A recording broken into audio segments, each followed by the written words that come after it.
now the MP. But when I first started to get involved with the decision which was hanging over the Grange at that time, I wasn't. And I will never forget, and it's really reminded me, Martin, first sitting down with relatives who had loved ones, their mum, in the Grange care home, and listening to them talking about the worry and the stress and the challenges that they'd had finding the right setting for their mum.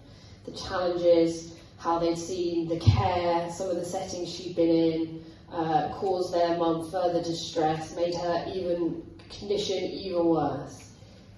And then seeing the complete change in how they talked about the Grange and what it had done for their mum. Seeing that actually there was a way forwards for their mum, that she could be somewhere where she was getting the care she needed, because she couldn't stay at home, she had to be in a care setting. And the way that they were talking about how she was settled there, how she enjoyed being there, how she loved having the staff that looked after her. And then you fast forward that to the meeting that we had with the staff just a few weeks ago, and seeing around the room so many people who'd been at the Grange, 10, 20, even more years. I forget how long someone had been there for, but it's decades and decades that people had been at the Grange. And you could tell how much they loved working there. And this is why the Grange is different. And this is why it's so frustrating when I hear about the county council are treating it as just another line on their spreadsheet. This is completely ideologically driven. They don't believe that a county council should be providing care services.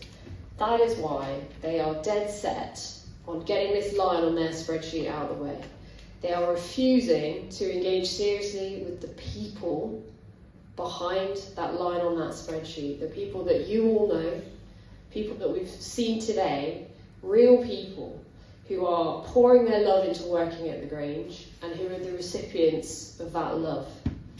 It's really disappointing to see the new administration come into the county council and just carry on that same ideology, which is that county council should not be providing that care. Well, let me tell you what happens when a county council doesn't provide that care. A long time ago, the county council stopped providing care in-house for young people and children.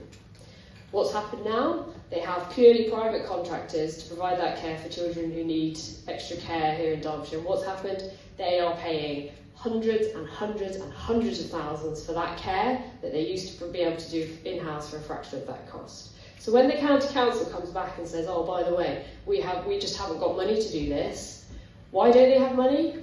Because they did decisions like getting rid of their children's care homes and now having to pay huge, huge amounts of money to private care homes. So guess what situation they're going to find themselves in just a few short years if they close somewhere like the Grange. Guess what? They'll be paying hundreds and hundreds and hundreds of thousands to private contractors who aren't providing the same type of care. Now, I understand we're in the situation where we are. Of course, I want the Grange to stay in public homes because it's ours and it should stay in public hands. But what is equally frustrating to me is we know we've got someone who's interested in taking it on. We know their track record in running care home elsewhere in the area, and we know the kind of standard of care that they're providing.